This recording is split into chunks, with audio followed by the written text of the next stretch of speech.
Welcome back to the garage. We're out here working again today on the 76 Nova. Now on the way home from work today, I started hearing this banging noise. It almost sounded kind of like a backfire, but it was coming from like the front driver's side here. I thought that was really strange, like it was only coming on under acceleration, which seemed a little weird. Wasn't exactly sure what was going on. And I was almost home at this point. I was coming off the highway. Was coming up to a stop, and after I came up to a stop and started to accelerate again, you hear this loud bang, and you could feel like this huge thud here in the front driver's side section. It shook the whole car. And again, every time I would accelerate from a stop, it'd bang, bang, bang, all from right here. So I pulled off into a gas station, jacked the car up. It feels like this wheel bearing may have gone out. So what we're going to do today is we're going to get the car jacked up and we're going to start pulling this apart and see if we figure out what the heck's going on here. Alright, intrepid viewers, I have made a startling discovery. So what you're looking at here is the flex plate and torque converter, and if you notice there, that is a bolt hole. That is a bolt hole where a bolt is supposed to go in order to hold the torque converter to the flex plate. That bolt self-ejected itself. So, I think this might actually be the source of the clunking and vibration I was hearing.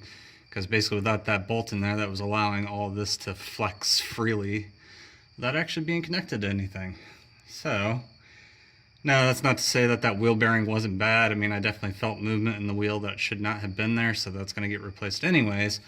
But, so are these torque converter bolts. So I'm going to get into that really quick. Okay, so now to move on to the next phase of this project, we need to clean up the rotor a little bit. So what you have in here is a race. The race is basically what the bearing sits in, so let me pull one out here and I can show you.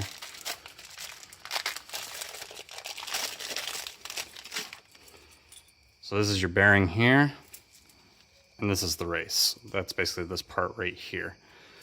So these are machined together though, so you can see it's a uniform fit. And also these can get gouged up. Now the one in here actually looks kind of fine, but these new bearings come with a new set of races anyways. So I'm gonna go ahead and get these races knocked out of here. To do that, I just need a hammer and some sort of punch or something. You get in here from the other side and try to catch the lip with the punch and the hammer and just knock it out. I'm gonna do that off camera because it's gonna shake the crap out of this thing while I'm doing it, so no real point in filming that. Okay, so we've got the old races punched out and we got the new races seated in here. So next step is we need to pack the bearings here full of grease. There's a couple of methods of doing this. One method is put a glob in your hand and kind of roll the bearing through it to get the grease slammed into here. It works, it's effective, but I have this. It's much faster. So, also, I have a grease gun, which is kind of necessary for this piece of equipment, but now there is another type of handheld grease packing tool. It's basically a little tub of grease that has like a handle attachment that you put the bearing in and you push down on it and it packs it full of grease. That works too. Just not the style that I have. So yeah, anyways, pull these two halves apart, slide the bearing in between them, and you twist this and you keep twisting and you twist and twist and twist until finally the bearing is seated in there. Once you have your bearing seated in there, take your grease gun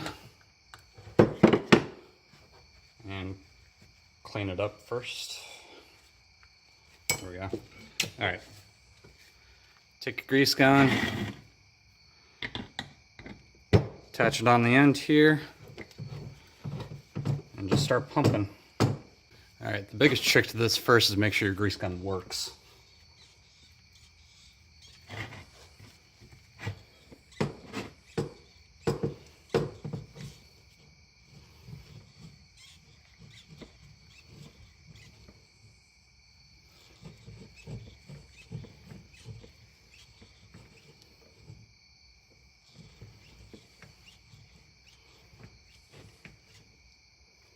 Okay. Now that we've given it a few pumps, you can see the grease is starting to come out the other side of the bearing, which means that this is now fully packed. So I can go ahead, take this apart.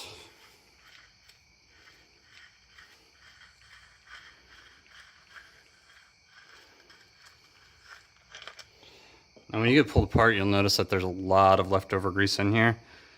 That's really fine because we're actually gonna need the grease anyways for inside the wheel hub. So what I'll do is I'll just come in here, clean it off, and just wipe it off into my wheel hub here. But yeah, after this point, it's just wash, rinse, repeat with the other bearing, and then we'll be ready to put this back onto the car. Okay, so we got the hub back on the car here. Now this last bit's actually fairly easy. Since this is a new bearing, we just need to crank this nut down to 12 foot-pounds to seat the bearing. And then once the bearing's seated, back it off and then hand tighten it. And once it's hand tightened, you can put the pin back in for the castle nut. Once that's all done, throw your tire back on and you should be good to go.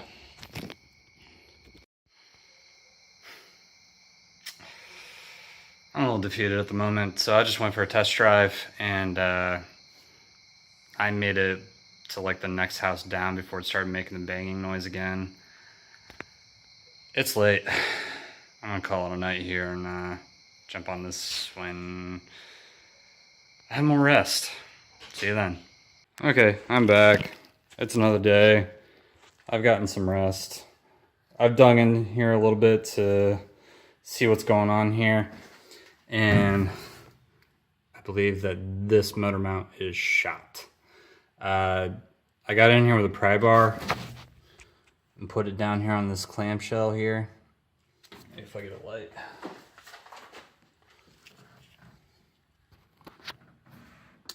Yeah, there it is. So I put a pry bar down on that clamshell and started yanking, and I was easily lifting this engine 1/4 of an inch, no problem. So that tells me that that motor mount is just shot. And what we got going on is that thing's just flapping around all willy-nilly and banging against stuff. So what we're gonna have to do is we're gonna have to get that ripped out. Sounds easier said than done because of GM's fantastic engineering. So in order to pull that mount, now you got the main bolt right there that holds the engine mount to the frame mount. But the motor mount itself is built into the frame mount. So in order to get that out though, you can see there's one bolt there, there's another bolt on the other side there, and then there's a third at the bottom. Okay, so now here's the issue with this setup though. Those bolts and nuts right there, that is not a stud coming out of the frame, and there is not a captive nut holding that bolt in there on that side. You have to access the underside of these through this cross member here. Here's the fun part. The access for that is right here.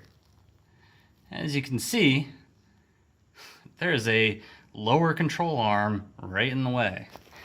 So basically on both sides, to get these motor mounts pulled out and swapped, we're gonna have to drop the lower control arms on both sides.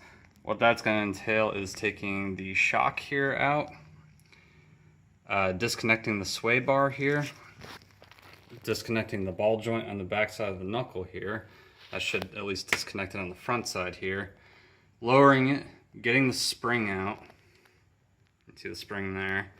And then disconnecting it here and there.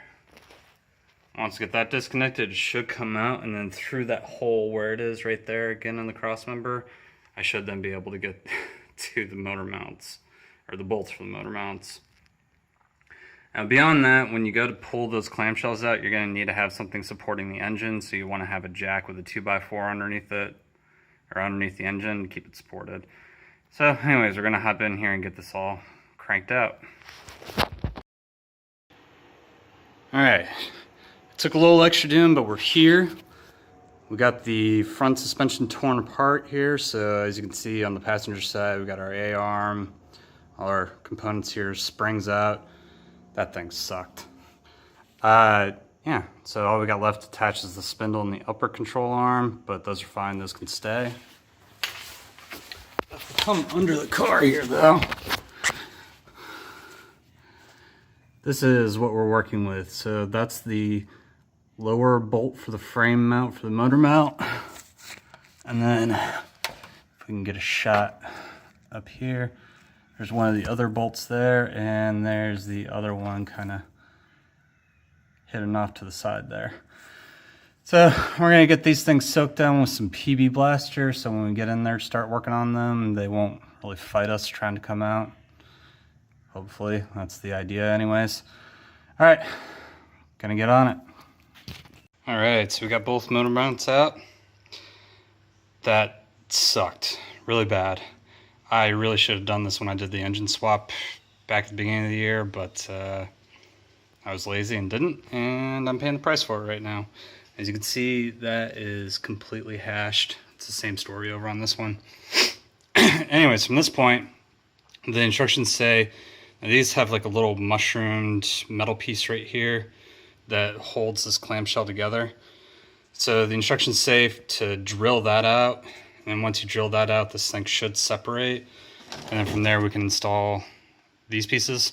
But before we get to installing these, I'm gonna clean these up a little bit and respray them. And see there's a little bit of surface rust starting to build here, so I just want to clean these up to prevent them from completely going.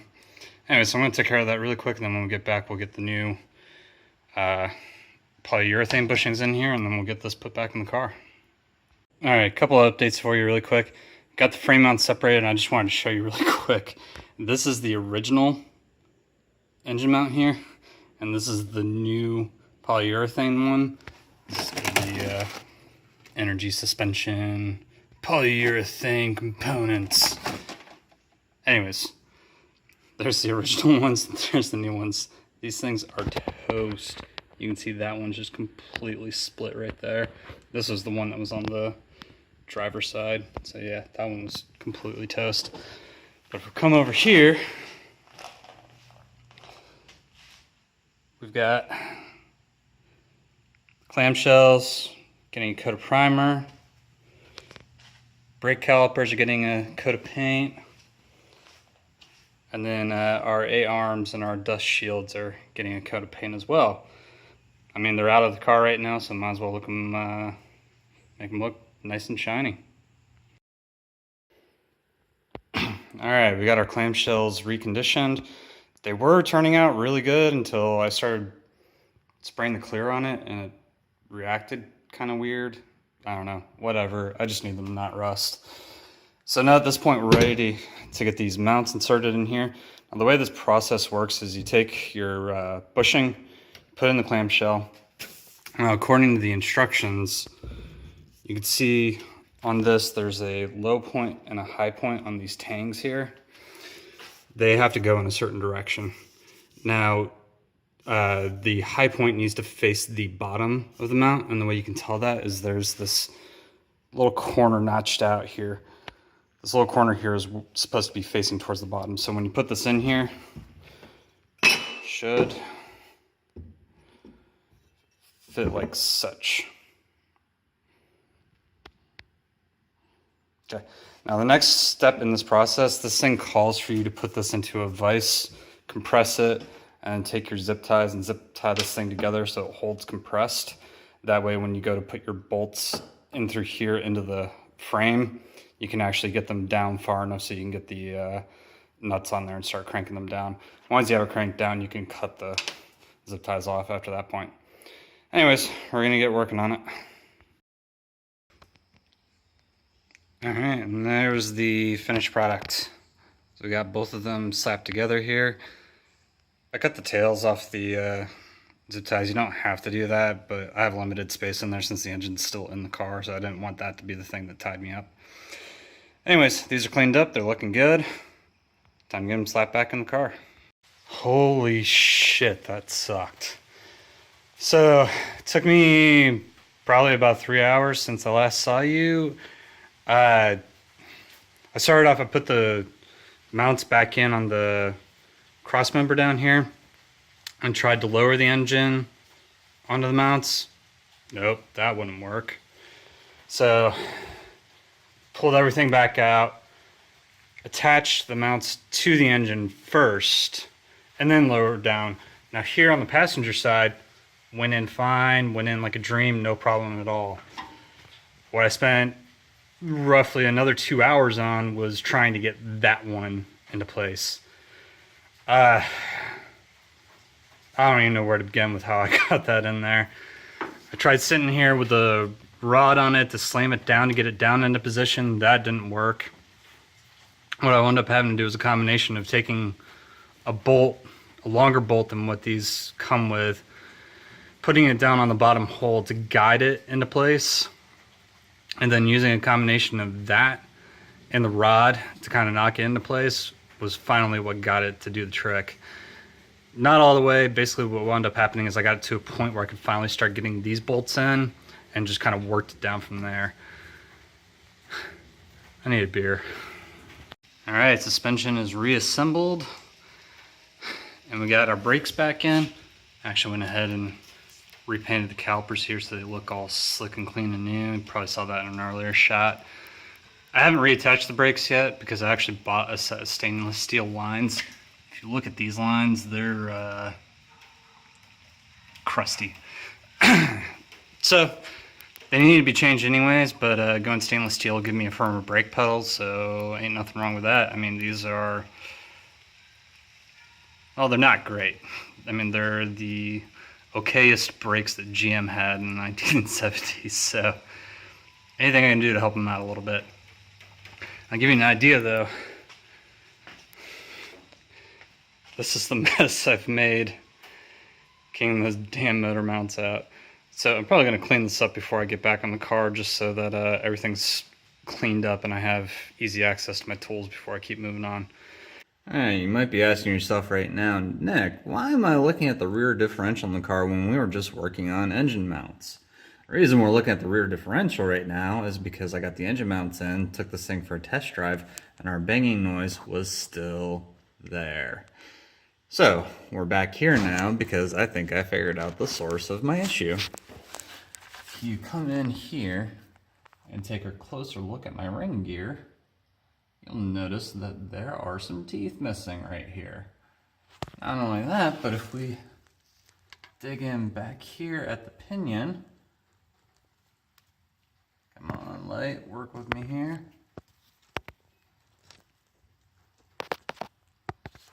Alright, there we go. Kind of get a little bit of an angle on it there. But yeah, if you take a look at the pinion there, we're missing a couple of teeth on the pinion as well. Generally speaking anyways, you want all your teeth on your ring gear and your pinion. So basically at this point I have grenaded my rear differential, which means all of this needs to come out and new stuff needs to go in. So in order to get all this out, it's actually a fairly simple process. This bolt here needs to come out. That'll allow this pin right here in the spider gear to come out. Once that comes out, you push in on your tire. That slides the axle in a little ways, and then there's a little C-clip right here that you just take a magnet and pull it out. And once you get that clip out of there, you can then just slide the whole axle out of the housing. Once you get that out, it's just bolt, bolt, bolt, bolt, and this whole center section should come right out of the differential. After that, I'm gonna have to drop the axle again, get the pinion out, and then take a run down to Summit to get some new parts. Woo! Alright, so I think I'm going to call this video here. I got all the parts in to rebuild the diff. We got new 342 gears. I got a just a Summit branded Posi Track carrier unit. I got the install kit to put it all together.